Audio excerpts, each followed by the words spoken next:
എല്ലാ വിദ്യാർത്ഥികൾക്കും നമ്മുടെ ഇന്നത്തെ ക്ലാസ്സിലേക്ക് ബോട്ടണി ക്ലാസ്സിലേക്ക് ഹാർദവമായ സ്വാഗതം. ബയോളജി നമ്മൾ സ്റ്റാർട്ട് ചെയ്ത് കഴിഞ്ഞു. ബയോളജിക്കൽ ക്ലാസിഫിക്കേഷൻ എന്നുള്ള ചാപ്റ്റർ ആണ് നമ്മൾ എടുത്തത്. അതില് ആദ്യത്തെ കുറച്ച് കാര്യങ്ങൾ, ബയോളജി എന്താണ്, അതിന്റെ father of biology, botany, zoology, ഇതൊക്കെ ആരായിരുന്നു, അതുപോലെ തന്നെ ബയോളജിക്കൽ ക്ലാസിഫിക്കേഷന്റെ ഇമ്പോർട്ടൻസ് എന്തൊക്കെയാണ്, ബയോളജിക്കൽ ക്ലാസിഫിക്കേഷൻ എന്ന് പറഞ്ഞു കഴിഞ്ഞാൽ എന്താണ്, ആരാണ് സയന്റിഫിക് അപ്രോച്ച് ആദ്യമായിട്ട് കൊണ്ടുവന്നത് അതിന്, അതുപോലെ ലിനേയസിന്റെ ക്ലാസിഫിക്കേഷൻ എന്തായിരുന്നു, ടു കിങ്ഡം ക്ലാസിഫിക്കേഷൻ, അതിന്റെ ഡ്രോബാക്സ് എന്തൊക്കെയായിരുന്നു, ഒരുപാട് നെഗറ്റീവ്സ് ഉണ്ടായിരുന്ന ഒരു ക്ലാസിഫിക്കേഷൻ ആയിരുന്നു ലിനേയസിന്റെ ടു കിങ്ഡം ക്ലാസിഫിക്കേഷൻ. അതുപോലെ തന്നെ മറ്റൊന്നാണ്, ഈ ക്ലാസിഫിക്കേഷനെ ബേസ് ചെയ്ത് അടുത്തൊരു ക്ലാസിഫിക്കേഷൻ ഉണ്ടായത് വിറ്റാക്കറിന്റെ ക്ലാസിഫിക്കേഷൻ ആണ്. ഏതാണ് വിറ്റാക്കറിന്റെ ക്ലാസിഫിക്കേഷൻ, ഓർമ്മയുണ്ടോ? ഏതാണ്? 5 കിങ്ഡം ക്ലാസിഫിക്കേഷൻ. വിറ്റാക്കറിന്റെ 5 കിങ്ഡംസ് ഏതൊക്കെയായിരുന്നു? Monera, Protista, fungi, plant, Animalia. അപ്പോ ഇങ്ങനെയുള്ള കിങ്ഡംസ് ഏതൊക്കെയാണെന്നും അതിന്റെ ക്യാരക്ടേഴ്സ് എന്തൊക്കെയാണെന്നും നമ്മൾ ആ ടേബിളിൽ പഠിച്ചതാണ്. കഴിഞ്ഞ ക്ലാസ്സിൽ നമ്മളൊരു ടേബിള് ഉണ്ടാക്കി ആ ടേബിളിൽ വെച്ചിട്ട് നമ്മൾ ക്യാരക്ടേഴ്സ് പഠിച്ചതാണ്. അതുപോലെ തന്നെ വിറ്റാക്കറിന്റെ ക്ലാസിഫിക്കേഷന്റെ ക്രൈറ്റീരിയകൾ 5 പോയിന്റുകൾ എന്തൊക്കെയാണെന്നും പഠിച്ചതാണ്. പഠിച്ചില്ലേ എല്ലാവരും? നമ്മൾ എടുക്കുന്ന പോർഷൻസ് അന്നന്ന് തന്നെ പഠിച്ചു പോയാൽ മാത്രമേ നല്ല മാർക്ക് നമുക്ക് സ്കോർ ചെയ്യാൻ പറ്റുള്ളൂ. അല്ലെങ്കിൽ നമുക്ക് ഇതൊന്നും ഓർമ്മയുണ്ടാവില്ല എന്നുള്ളൊരു പ്രശ്നം കൂടി ഉണ്ട്. അപ്പോ ആദ്യമായിട്ട് കേൾക്കുന്ന കുറേയധികം ടേമുകളൊക്കെ നമുക്ക് ഇനി പഠിച്ചെടുക്കാനുണ്ടല്ലേ. അപ്പൊ അത് അന്നന്ന് തന്നെ പഠിച്ചു പോയി കഴിഞ്ഞാൽ ബുദ്ധിമുട്ടുണ്ടാവില്ല. അപ്പൊ നമുക്ക് എന്തായാലും ഇന്നത്തെ ക്ലാസ്സില് വിറ്റാക്കറിന്റെ ക്ലാസിഫിക്കേഷന് ചില അഡ്വാൻറ്റേജുകൾ ഉണ്ടായിരുന്നു എന്ന് വേണമെങ്കിൽ പറയാം. ആ അഡ്വാൻറ്റേജുകൾ എന്തൊക്കെയാണെന്നാണ് ഇന്നത്തെ ക്ലാസ്സിൽ ആദ്യം നമ്മൾ നോക്കാൻ പോകുന്നത്. ക്ലാസ്സിലേക്ക് പോവല്ലേ? ശരി. മെറിറ്റ്സ് ഓഫ് 5 കിങ്ഡം ക്ലാസിഫിക്കേഷൻ അല്ലെങ്കിൽ വിറ്റാക്കറിന്റെ ക്ലാസിഫിക്കേഷന്റെ അഡ്വാൻറ്റേജുകൾ എന്തൊക്കെയാണ് ലിനേയസിന്റെ ക്ലാസിഫിക്കേഷന്റെ ഡ്രോബാക്സ് ഒന്നുകൂടി ഒന്ന് ഓർമ്മിച്ചേ. പ്രോകാരിയോട്സും യൂകാരിയോട്സും വേർതിരിച്ചില്ല, സെല്ലുലാറും മൾട്ടി സെല്ലുലാറും ഓർഗാനിസംസിനെ ഡിഫറൻഷിയേറ്റ് ചെയ്തില്ല, ഫോട്ടോസിന്തറ്റിക്കും നോൺ ഫോട്ടോസിന്തറ്റിക്കും ഓർഗാനിസംസിനെ നോക്കിയില്ല, ഫംഗസിന് പ്ലാന്റ്സിന്റെ ഗ്രൂപ്പിൽ ഉൾപ്പെടുത്തി, ഫംഗസ് ഹെറ്ററോട്രോഫിക് ആയിരുന്നു. ഇങ്ങനെ ഒരുപാട്, അതുപോലെ തന്നെ വളരെ വ്യത്യസ്തമായിട്ടുള്ള പല ഗ്രൂപ്പുകളെയും ഒരുമിച്ച് ലിനേയസ് ഗ്രൂപ്പ് ചെയ്യുകയാണ് ചെയ്തത്. ബാക്ടീരിയയും ഫംഗസും ഒക്കെ എവിടെയൊക്കെ കിടക്കുന്ന ആളുകളാണ്, അവരെല്ലാവരും ഒന്നിച്ച് പ്ലാന്റ്സ് എന്നുള്ള ഗ്രൂപ്പിലേക്ക് കൊണ്ടുവരികയാണ് ചെയ്തത്. അൺറിലേറ്റഡ് ആയിട്ടുള്ള ഓർഗാനിസംസിനെ ഒരുമിച്ച് ഗ്രൂപ്പിംഗ് ചെയ്തു. ഇതൊക്കെയായിരുന്നു ലിനേയസിന്റെ ഡ്രോബാക്സ്, ലിനേയസിന്റെ 2 കിങ്ഡം ക്ലാസിഫിക്കേഷന്റെ നെഗറ്റീവ്സ്. ഇതൊക്കെ ഉണ്ടെങ്കിലും സാധാരണ ഒരു ആൾക്ക് അല്ലെങ്കിൽ നമ്മളെ സംബന്ധിച്ചിടത്തോളം ഇതുവരെ നമ്മൾ വിചാരിച്ചിരുന്നത് എങ്ങനെയാണ്, ലോകത്തിലുള്ള ജീവജാലങ്ങളെ നമുക്ക് ചെടികളെയും പ്ലാന്റ്സ് ആയിട്ടും ആനിമൽസ് ആയിട്ടും ഡിഫറൻഷിയേറ്റ് ചെയ്യാമെന്ന് നമുക്ക് നമ്മൾ ഇതുവരെ ബേസിക് ആയിട്ട് മനസ്സിലാക്കി വെച്ചിരുന്നു അല്ലെ. ആ ഒരു സിസ്റ്റം തന്നെയാണ് ലിനേയസിന്റെ ക്ലാസിഫിക്കേഷൻ. വളരെ എളുപ്പത്തിൽ മനസ്സിലാക്കാൻ പറ്റുന്ന, സാധാരണ ജനങ്ങൾക്ക് എളുപ്പത്തിൽ അണ്ടർസ്റ്റാൻഡ് ചെയ്യാൻ പറ്റുന്ന ഒരു ക്ലാസിഫിക്കേഷൻ ആയിരുന്നു ലിനേയസ് ഉണ്ടാക്കിയത്.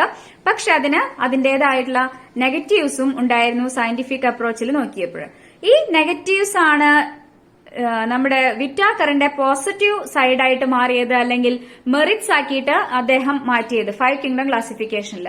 ഫസ്റ്റത്തെ പോയിന്റ് പറഞ്ഞിരിക്കുന്ന ഒന്ന് ശ്രദ്ധിക്കുക. Organisms like bacteria, blue green algae were separated from kingdom plant.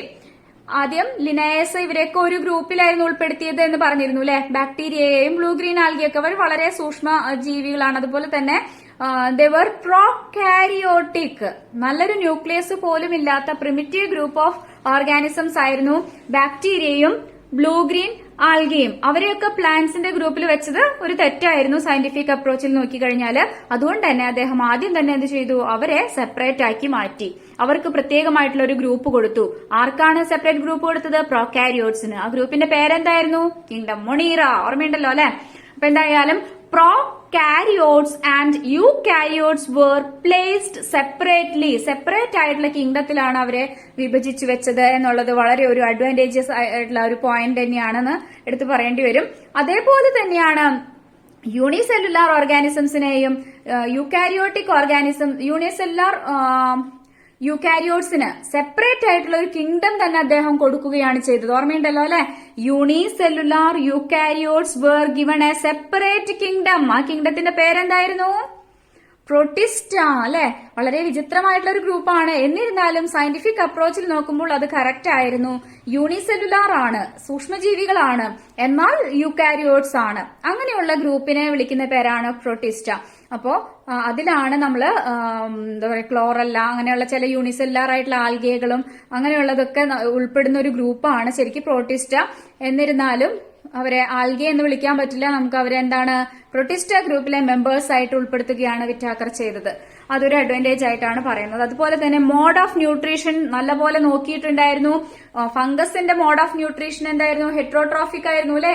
അതുകൊണ്ട് തന്നെ ഫംഗസിനെ ഒരിക്കലും പ്ലാന്റ്സിന്റെ ഗ്രൂപ്പിൽ വെക്കാൻ പറ്റില്ല എന്ന് മനസ്സിലായി. പണ്ട് ആൽഗയുടെ ഗ്രൂപ്പിലാണ് ഫംഗസിനെ ഉൾപ്പെടുത്തിയിരുന്നത്.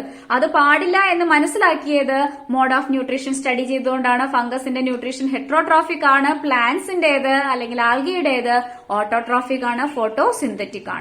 ആൽഗെ സ്വന്തമായിട്ട് ഫുഡ് പ്രിപ്പയർ ചെയ്യുന്നതാണ് പ്ലാന്റ്സിനെ പോലെ.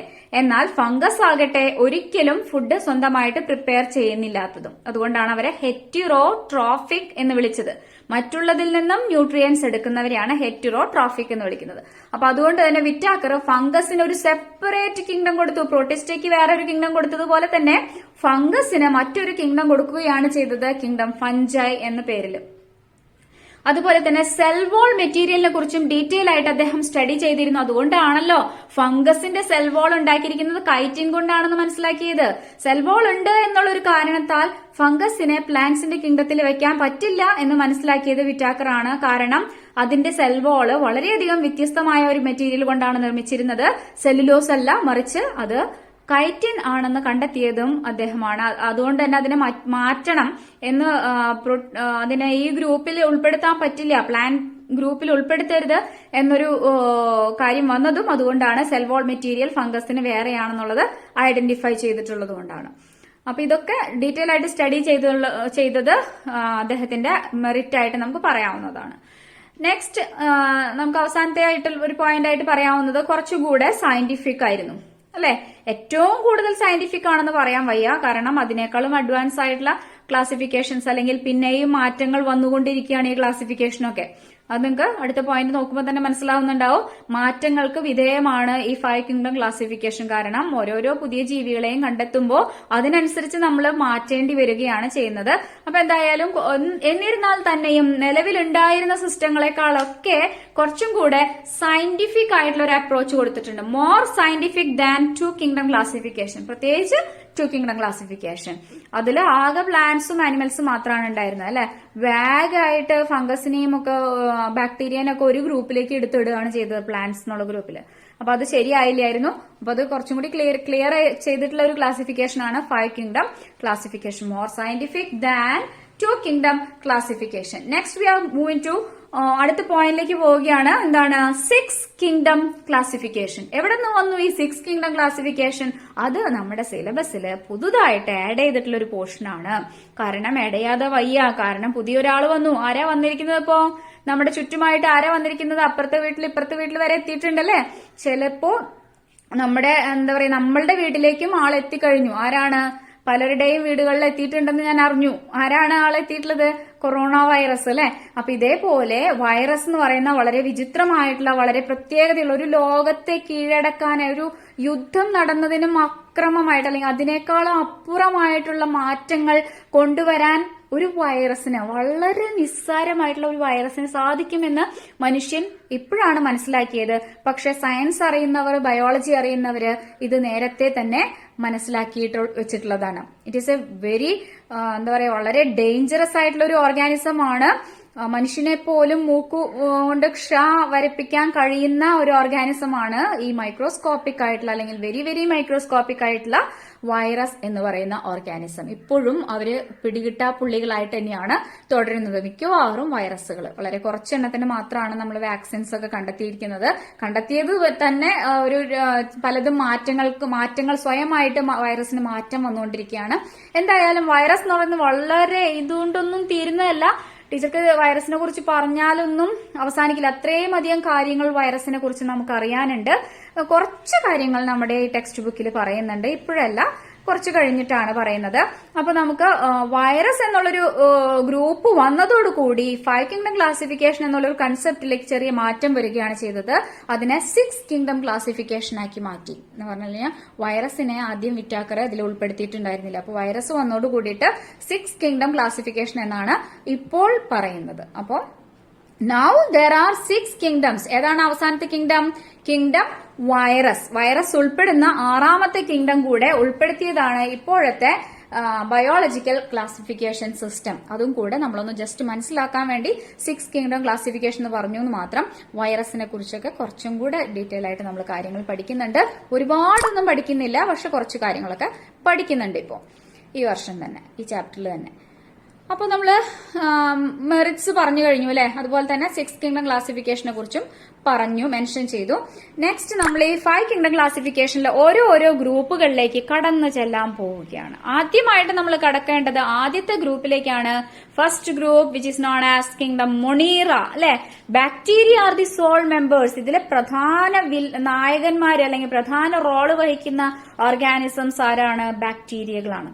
പല പേരിലുള്ള, പല രൂപത്തിലുള്ള, പല ന്യൂട്രീഷൻ രീതി പലതുള്ള, പലതരത്തിലുള്ള ബാക്ടീരിയകളാണ് ഇതിലെ മെമ്പേഴ്സ് ആയിട്ട് വരുന്നത്. അപ്പൊ എന്തായാലും ഈ മെമ്പേഴ്സിനെല്ലാം നമുക്ക് വേണമെങ്കിൽ നമ്മുടെ ചുറ്റും എല്ലാവിടെയും ഉണ്ടല്ലോ വൈറസ്. നമുക്ക് അസുഖങ്ങൾ ഉണ്ടാക്കുന്നുണ്ട്, ചെടികൾക്ക് അസുഖങ്ങൾ ഉണ്ടാക്കുന്നുണ്ട്. അതുകൂടാതെ ഒരു കുഴപ്പമില്ലാണ്ട് മണ്ണിൽ കിടക്കുന്നു. മണ്ണില് ഒരുപാട് ബാക്ടീരിയകളുണ്ട്, മണ്ണിലും എയറിലൊക്കെ ആയിട്ട്. അതുപോലെ തന്നെ മണ്ണിലുള്ളതിൽ തന്നെ ചിലത് നമുക്ക് ഉപകാരമുള്ളതാണ്, ചിലത് ദോഷമുള്ളതാണ്. ചെടികൾക്ക് നൈട്രജൻ ഫിക്സ് ചെയ്യുന്ന റൈസോബിയത്തിനെയൊക്കെ നിങ്ങൾ മറന്നുണ്ടാവില്ല എന്ന് വിചാരിക്കുന്നു. അപ്പൊ എന്തായാലും ഒരുപാട് ബാക്ടീരിയകൾ നമ്മുടെ ചുറ്റുമായിട്ട് ഇപ്പോൾ ഉണ്ട്. ആ ബാക്ടീരിയകളെയൊക്കെ നമുക്ക് ഷേപ്പിന്റെ അടിസ്ഥാനത്തിൽ 4ആക്കിയിട്ട് ഗ്രൂപ്പ് ചെയ്യാനായിട്ട് സാധിക്കും. നമ്മുടെ ടെക്സ്റ്റ് ബുക്കിൽ പറഞ്ഞിട്ടുണ്ട്. ഒരു നീളമുള്ള റോഡുകൾ, ദണ്ടുകൾ, ഇതേപോലുള്ള റോഡ് ഷേപ്പായിട്ട്, നീളമുള്ള റോഡ് ഷേപ്പായിട്ട് നമുക്ക് മൈക്രോസ്കോപ്പിൽ നോക്കിക്കഴിഞ്ഞാൽ ഈ ബാക്ടീരിയനെ കാണാനായിട്ട് പറ്റും. അങ്ങനെയുള്ള ബാക്ടീരിയകളെ റോഡ് ഷേപ്പ്, സോസേജ് പോലെ ഉണ്ടല്ലേ, ചെറിയ ചെറിയ അങ്ങനത്തെ ഒരു ഷേപ്പ് നിങ്ങൾ മനസ്സിലേക്ക് വിചാരിക്കുക കേട്ടോ. അങ്ങനത്തെ ഒരു ഷേപ്പിലുള്ള ബാക്ടീരിയകളെ വിളിക്കുന്ന പേരാണ് ബാസില്ലസ് സിംഗുലർ, ബാസില്ലൈ പ്ലൂറൽ. ഒന്നിലധികം ഉണ്ടെങ്കിൽ നമ്മൾ ബാസില്ലൈ എന്ന് പറയണം. അപ്പൊ അതേപോലെ തന്നെയാണ് കേട്ടോ എല്ലാത്തിന്റെയും പേരുകൾ എഴുതിയിരിക്കുന്നത്, സിംഗുലറും പ്ലൂറലായിട്ടാണ്. എന്തായാലും ബാസില്ലസ് അഥവാ ബാസില്ലൈ എന്നാണ് റോഡ് ഷേപ്പ് ബാക്ടീരിയനെ പേരിട്ടിരിക്കുന്നത്. അതേസമയം ഇത് ഏത് ഷേപ്പാ? വട്ടത്തിലുള്ളത് അല്ലെ, സ്പെറിക്കൽ. റൗണ്ട് ഷേപ്പായിട്ടുള്ള ബാക്ടീരിയകളെ വിളിക്കുന്ന പേരെന്താണ്? കോക്കസ് അല്ലെങ്കിൽ കോക്കൈ. കൊക്കാനല്ല, പക്ഷെ എന്താണ്? കോക്കൈ. കോക്കസും കോക്കയുമാണ് ആര്? റൗണ്ട് ഷേപ്പ് ആയിട്ടുള്ള ബാക്ടീരിയകള്. ഇതെന്ത് ഷേപ്പാണ്? ഇതൊരു പ്രത്യേക ഷേപ്പാണല്ലോ. അങ്ങനത്തെ ഒരു ഷേപ്പ് നിങ്ങൾ കണ്ടുണ്ടോ? കോമ പോലെ ഉണ്ട് കുറച്ച് അല്ലെ. കോമ എന്നുള്ള ഒരു അർത്ഥം വരുന്ന ഒരു ടേമാണ് വിബ്രിയോ. അപ്പൊ വിബ്രിയോ, കോമ ഷേപ്പ് ആയിട്ടുള്ള ബാക്ടീരിയനെ വിളിക്കുന്ന പേരെന്താണ്? വിബ്രിയം അഥവാ വിബ്രിയോ എന്ന് പ്ലൂരലിൽ വിളിക്കും. ഇനി ഇതേതാ ഷേപ്പ്? സ്പ്രിങ് അല്ലെ, സ്പൈറൽ. സ്പൈറൽ ഷേപ്പിലുള്ള ബാക്ടീരിയയ്ക്ക് അതേപോലത്തെ പേര് തന്നെയാണ് കൊടുത്തിരിക്കുന്നത്. വളരെ എളുപ്പത്തിൽ ഓർമ്മിക്കാനായിട്ട് സാധിക്കും. സ്പൈറില്ലം അഥവാ സ്പൈറില്ല. ഓർമ്മിക്കില്ലേ ഈ പേരുകളൊക്കെ? പരീക്ഷയ്ക്ക് ഓർമ്മിക്കേണ്ടതാണ്. പിക്ചർ അടക്കം നമ്മുടെ ടെക്സ്റ്റ് ബുക്കിൽ കൊടുത്തിട്ടുള്ളതാണ്. അപ്പൊ അത് മനസ്സിലാക്കി പഠിക്കുക. Rod shape bacillus, round shaped cocci, comma shaped vibrio, spiral shaped spirilla. പിന്നെ ചില സാധനങ്ങളൊക്കെ ഞാൻ ഈ വരച്ചതിൽ കാണുന്നുണ്ട്. ഇത് ടെക്സ്റ്റ് ബുക്കിലുള്ള സാധനങ്ങൾ തന്നെയാണ് ഞാൻ ഇവിടെ വരച്ചു വെച്ചത്. എന്താണ്? റോഡ് ഷേപ്പ് ബാക്ടീരിയയുടെ ഉള്ളിൽ എന്തോ ഒരു സ്പോർ പോലെ വരച്ചിട്ടുണ്ട് അല്ലെ. അത് സ്പോറാണ്. ബാക്ടീരിയക്ക് ഇപ്പൊ വിത്തെന്നൊന്നും പറയാൻ പറ്റില്ലല്ലോ. ബാക്ടീരിയക്ക് വിത്തുണ്ട്, തൈയുണ്ടെന്നൊന്നും പറയാൻ പറ്റില്ലല്ലോ. ബാക്ടീരിയയുടെ ഉള്ളിലുള്ള വിത്ത് പോലുള്ള ഒരു സ്ട്രക്ചറാണ് ശരിക്കും എന്ത് നമ്മൾ വിളിക്കുന്നത്? സ്പോർസ് എന്ന് വിളിക്കുന്നത്. വളരെ ചെറിയ സ്ട്രക്ചർ ആയിരിക്കും. ഉള്ളിലുണ്ടാവുന്ന സ്പോർ ആയതുകൊണ്ട്, സെല്ലിന്റെ ഉള്ളിലുണ്ടാവുന്നതുകൊണ്ട് അതിനെ എന്ത് വിളിച്ചു? എൻഡോസ്പോർ. പുറത്താണെങ്കിൽ അപ്പൊ എന്ത് വിളിക്കുമായിരുന്നു? എക്ടോസ്പോർ. കേട്ടോ, endo means inside, ecto means outside. The spores which are present inside the cells of bacteria are known as endospores. മനസ്സിലായില്ലേ? അപ്പൊ ചില ബാക്ടീരിയകൾക്ക് എന്തുണ്ടാവും എന്ന് മനസ്സിലായി? എൻഡോസ്പോർസ് ഉണ്ടാവും മനസ്സിലായി ഇല്ലേ? ഇനി എപ്പോഴാണ് എൻഡോസ്പോർസ് ഉണ്ടാവുകയെന്നറിയോ?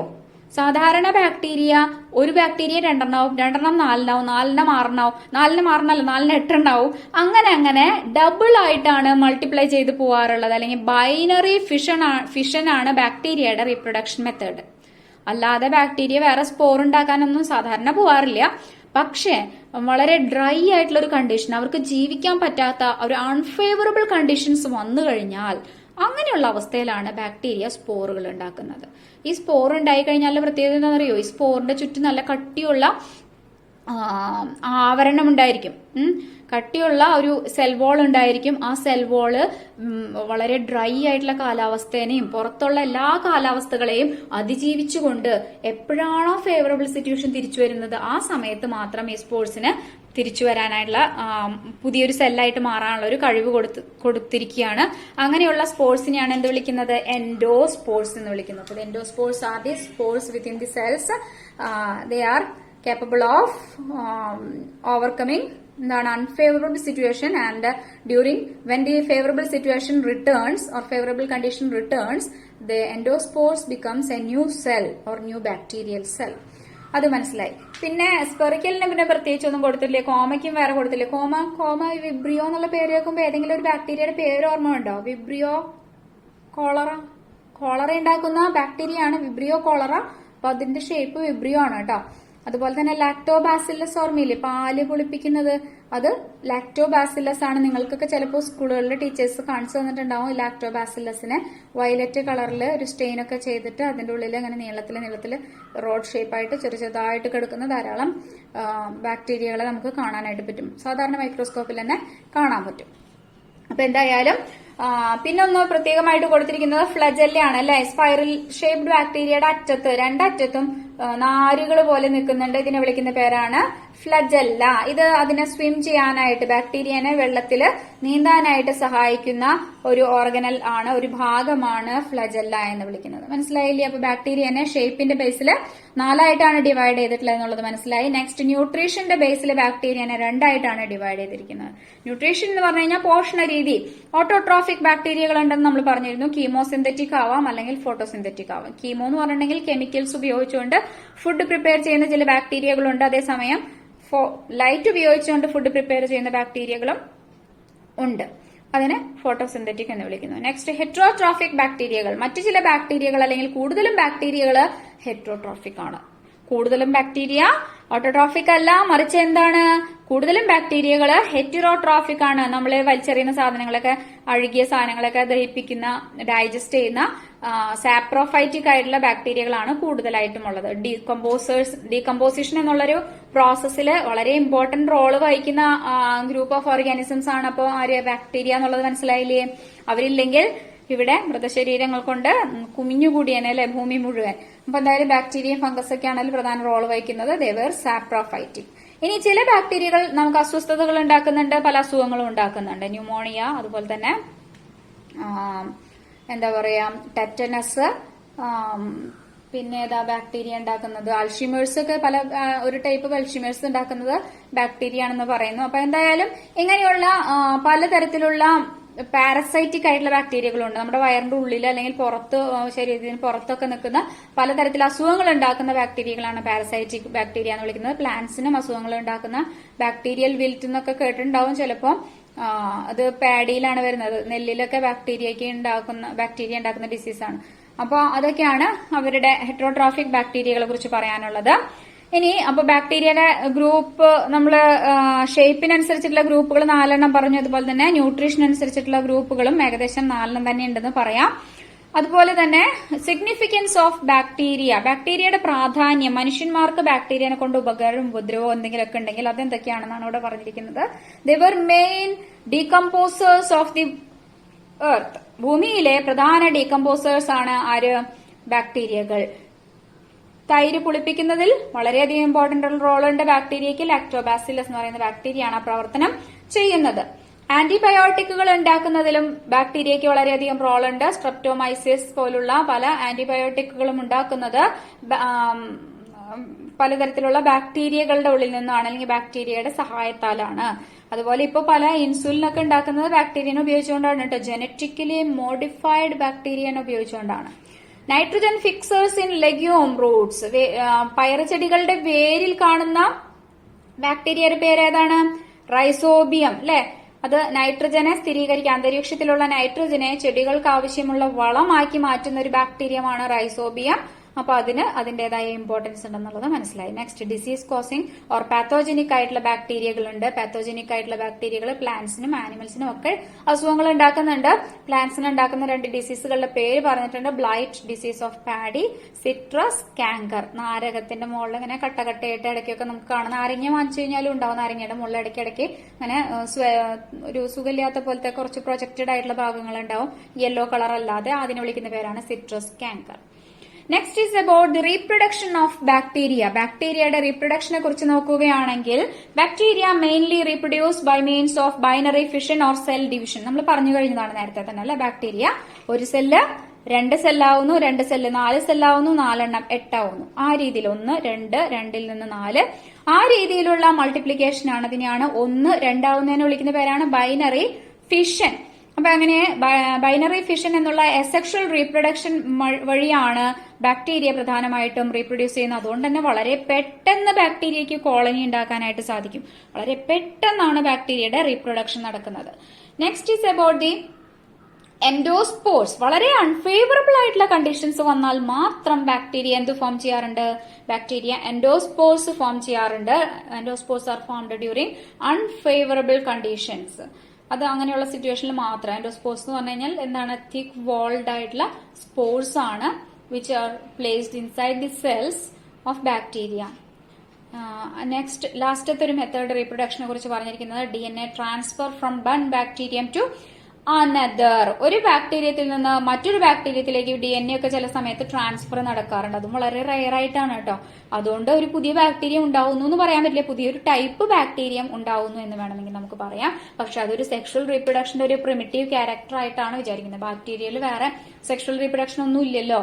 അതുകൊണ്ട് തന്നെ പോസിറ്റീവ് സ്ട്രെയിൻ, നെഗറ്റീവ് സ്ട്രെയിൻ എന്നൊക്കെ വിളിക്കാറുണ്ട് ബാക്ടീരിയകൾ. അപ്പോൾ പോസിറ്റീവ് സ്ട്രെയിനിൽ നിന്ന് ഒരു DNA ഒരു കഷ്ണം നെഗറ്റീവ് സ്ട്രെയിനിലേക്ക് പോകും. അപ്പോൾ നെഗറ്റീവ് എന്തായി മാറും? പോസിറ്റീവ് ആയിട്ട് മാറും. മനസ്സിലായില്ലേ? അപ്പൊ അങ്ങനെയുള്ള DNA ട്രാൻസ്ഫർ മെത്തേഡും കൂടി ബാക്ടീരിയയിൽ നടക്കുന്നുണ്ട്. ട്രാൻസ്ഫോർമേഷൻ എന്നാണ് വിളിക്കാറുള്ളത്. അതും കൂടി ഉണ്ടെന്നുള്ളത് മനസ്സിലാക്കി വെക്കാൻ വേണ്ടി മാത്രം പറഞ്ഞു. നെക്സ്റ്റ്, അടുത്തൊരു ഗ്രൂപ്പ് നമ്മുടെ മൊണീറയിൽ വരുന്ന ഒരു വിഭാഗമാണ്. മറ്റൊരു വിഭാഗം ബാക്ടീരിയ കൂടാതെ ബ്ലൂ ഗ്രീൻ ആൽഗി ഉണ്ട് കേട്ടോ. അത് നമുക്ക് പഠിക്കാം ഇത് കഴിഞ്ഞിട്ട്. അതിനു മുമ്പ് ഒരു ചെറിയൊരു ഗ്രൂപ്പിനെ കുറിച്ചും കൂടി പറയുന്നുണ്ട്. മൈക്കോപ്ലാസ്മ. നേരത്തെ എവിടെയെങ്കിലും കേട്ടിട്ടുണ്ടോ ഇയാളെ കുറിച്ച്? മൈക്കോ എന്ന് പറഞ്ഞാൽ ഫംഗസുമായിട്ട് ബന്ധപ്പെട്ട ടേമാണ്. മൈക്കോ. പ്ലാസ്മ എന്ന് പറഞ്ഞു കഴിഞ്ഞാലോ, വെള്ളം മാത്രമാണെങ്കിൽ നമ്മൾ പ്ലാസ്മ എന്ന് വിളിക്കും. ബ്ലഡിലെ വെള്ളത്തിന്റെ അംശത്തിന് നമ്മൾ പ്ലാസ്മ എന്നാണ് വിളിക്കുക അല്ലെ. അപ്പൊ അതേപോലെ ഇവിടെ എന്താണ്? മൈക്കോപ്ലാസ്മ. ഫംഗസിന്റെ പോലെയുള്ള എന്തോ ഒരു സ്ട്രക്ചർ എന്നുള്ള അർത്ഥത്തിലാണ് അതിന് മൈക്കോപ്ലാസ്മ എന്നുള്ള പേര് വന്നിരിക്കുന്നത്. എന്തായാലും the world is smallest organisms in the world. ലോകത്തിലെ തന്നെ ഏറ്റവും ചെറിയ ഓർഗാനിസം ഏതാണെന്ന് ചോദിച്ചു കഴിഞ്ഞാൽ PSCക്ക് പരീക്ഷയ്ക്കായാലും എവിടെ പോയാലും ചോദിക്കുന്ന ഒരു ജനറൽ ആയിട്ടുള്ള ഒരു ക്വസ്റ്റ്യൻ ആണ്. Which were the smallest organisms in the world? The were, വലുതിനെയൊക്കെ നമുക്കറിയാം, നീലത്തിമിംഗലം അല്ലെ. പക്ഷെ ചെറുതാരാണ്? PPLO, പ്ലൂറോ ന്യൂമോണിയ ലൈക്ക് ഓർഗാനിസത്തിന്റെ ഷോർട്ട് ഫോം ആണെന്ത്? PPLO. ഇയാൾ വരുന്ന ഗ്രൂപ്പാണ് ഏത്? മൈക്കോപ്ലാസ്മ. മൈക്കോപ്ലാസ്മ എന്ന് പറയുന്ന ചെറിയ ജീവികൾ വരുന്ന ഒരു ഗ്രൂപ്പാണ് ഇത്. അവരുടെ പ്രത്യേകത എന്താണ്? സ്മോളസ്റ്റ് ആണെന്ന് മാത്രമല്ല അവരുടെ പ്രത്യേകത, they need no oxygen for their survival. അവർക്ക് എന്ത് വേണ്ട? ഓക്സിജൻ വേണ്ട, ഓട്ട് വേണ്ട അല്ലെ. അവർക്ക് ശ്വസിക്കാനായിട്ട് ഓക്സിജൻ വേണ്ട എന്നുള്ളതും അവരുടെ ഒരു പ്രത്യേകതയാണ്. ഒരു പ്രത്യേകതയും കൂടി അവർക്കുണ്ട്. അതെന്താണ്? സാധാരണ നമ്മൾ ഈ മോണീറയില് സെൽ വോൾ ഉണ്ടെന്നാണ് പഠിച്ചിട്ടുള്ളത് അല്ലെ. പക്ഷെ ഇതില് ഒരാൾക്ക് സെൽ വോൾ ഇല്ല എന്ന് ടീച്ചർ അന്നേരം തന്നെ പറഞ്ഞിരുന്നു. അതാണ് ഇയാള് കേട്ടോ. മനസ്സിലായില്ലേ? Mycoplasma lack cell wall. Lack എന്ന് പറഞ്ഞാല് ഇല്ല എന്നാണ് അർത്ഥം. Mycoplasma are without cell wall. നല്ലൊരു സെൽ വോൾ, നല്ലതല്ല ചീത്തയായിട്ടുള്ളതും ഇല്ല. സെൽ വോൾ ഇല്ലാത്ത ഒരു ജീവിയാണ് ആര്? മൈക്കോപ്ലാസ്മ. ആനിമൽസിന്റെ ഒക്കെ സെല്ല് പോലെ തന്നെ നമ്മുടെ സെല്ലുകൾക്ക് സെൽ വോൾ ഇല്ലല്ലോ, അതേപോലെ തന്നെ മൈക്കോപ്ലാസ്മയ്ക്കും എന്തില്ല? സെൽ വോൾ ഇല്ലാത്ത ഒരു ഓർഗാനിസം ആണ്. അപ്പൊ ഇത്രയും 3 പോയിന്റുകൾ ഇതിനെക്കുറിച്ച് പറഞ്ഞിരിക്കണം. എക്സാമ്പിൾ ഞാൻ അഡീഷണൽ ആയിട്ട് പറഞ്ഞിരിക്കുന്നതാണ്, ഓർത്തില്ലെങ്കിലും കുഴപ്പമില്ല. Smallest organisms, they need no oxygen and they are devoid of cell wall. അപ്പൊ അവരുടെ ഔട്ടർ മെംബ്രെയിൻ എന്തായിരിക്കും? സെല്ലിന്റെ പുറമേ കാണുന്ന മെംബ്രെയിൻ എന്തായിരിക്കും? സെൽ വോൾ ഇല്ലെങ്കിൽ പിന്നെ തൊട്ടടുത്ത മെംബ്രെയിൻ എന്താ ഉണ്ടാവുക? സെൽ മെംബ്രെയിൻ ആണ് ഉണ്ടായിരിക്കുക കേട്ടോ. അല്ലെങ്കിൽ പ്ലാസ്മ മെംബ്രെയിൻ എന്ന് കേട്ടിട്ടുണ്ടാവും. അപ്പൊ ഇത്രയും കാര്യങ്ങളാണ് നമ്മൾ ഇന്നത്തെ ക്ലാസ്സിൽ നോക്കിയത്. മെറിറ്റ്സ് ഓഫ് 5 കിങ്ഡം ക്ലാസിഫിക്കേഷൻ, അതുപോലെ തന്നെ 6 കിങ്ഡം ക്ലാസിഫിക്കേഷനെ കുറിച്ച് മെൻഷൻ ചെയ്തു. നെക്സ്റ്റ് മൊണീറയുടെ ഡിഫറെന്റ് ഗ്രൂപ്പുകളെ കുറിച്ച് ചെറിയ കാര്യങ്ങളൊക്കെ പറഞ്ഞു. ഇനിയും കുറച്ചും കൂടെ നമുക്ക് പറയാനൊക്കെ ഉണ്ട്. മൊണീറയെ കുറിച്ച് 2 ഗ്രൂപ്പുകളെ കുറിച്ച് നമ്മൾ വിട്ടുകളഞ്ഞിട്ടുണ്ട്. അത് അടുത്ത ക്ലാസ്സിൽ നമ്മൾ പറയും. അർക്കി ബാക്ടീരിയയും യു ബാക്ടീരിയയും അതുപോലെ തന്നെ സൈനോ ബാക്ടീരിയയൊക്കെയാണ് അതിൽ വരുന്ന ആളുകൾ. ബാക്ടീരിയനെ ഷേപ്പിനനുസരിച്ച് 4ആയിട്ട് ഡിവൈഡ് ചെയ്യുന്നു എന്നും ബാക്ടീരിയയുടെ ന്യൂട്രീഷൻ അനുസരിച്ചിട്ട് 4ആയിട്ട് ഡിവൈഡ് ചെയ്യുന്നു എന്നും മനസ്സിലാക്കി. റീപ്രൊഡക്ഷൻ അസെക്ഷൽ ആണ് പ്രധാനമായിട്ടും, ബൈനറി ഫിഷൻ ആണ്. എന്നിരുന്നാലും ചില വ്യത്യാസമായിട്ടുള്ള എൻഡോസ്പോറും DNA ട്രാൻസ്ഫർ മെത്തേഡുകളൊക്കെ നടക്കുന്നുണ്ടെന്ന് മനസ്സിലാക്കി. സിഗ്നിഫിക്കൻസ്, ബാക്ടീരിയ നിസ്സാരക്കാരനല്ല. ഇനി വൈറസ് പോലെ തന്നെ കുറച്ച് ഇമ്പോർട്ടൻസ് ഉള്ള ഓർഗാനിസംസ് ആണ് ബാക്ടീരിയ എന്നുള്ളത് നമ്മൾ മനസ്സിലാക്കാൻ വേണ്ടിയിട്ടുള്ള പോയിന്റുകൾ പറഞ്ഞു. ഡീകമ്പോസേഴ്സ് ആണ്, തൈരിനെ പൊളിപ്പിക്കുന്നു, ആന്റിബയോട്ടിക്കുകൾ ഉണ്ടാക്കാൻ സഹായിക്കുന്നു, പല അസുഖങ്ങളും നമുക്ക് ഉണ്ടാക്കി തരുന്നുണ്ട്, അതുപോലെ തന്നെ ചെടികൾക്ക് ഉണ്ടാക്കുന്നുണ്ട്. നൈട്രജൻ സ്ഥിരീകരണത്തിന് സഹായിക്കുന്നതും നൈട്രജൻ അന്തരീക്ഷത്തിലേക്ക് തിരിച്ചുവിടുന്നതും ഒക്കെ ബാക്ടീരിയ തന്നെയാണ് കേട്ടോ. അപ്പൊ ഇതൊക്കെ അവരുടെ സിഗ്നിഫിക്കൻസ് ആണ്. നെക്സ്റ്റ് മൈക്കോപ്ലാസ്മ എന്ന് പറഞ്ഞൊരു സ്മോളസ്റ്റ് ലിവിംഗ് ഓർഗാനിസത്തിനെ കുറിച്ച് നമ്മൾ പഠിച്ചു. ഇവരും ഈ മുണീറ എന്ന് പറയുന്ന ഗ്രൂപ്പിൽ തന്നെയാണ് വരുന്നത്. They were devoid of a cell wall and they do not need oxygen for their survival എന്നുള്ളതും പറഞ്ഞു. ഇത്രയും കാര്യങ്ങൾ ഓർത്ത് വെച്ച് പഠിക്കുക. Thank you.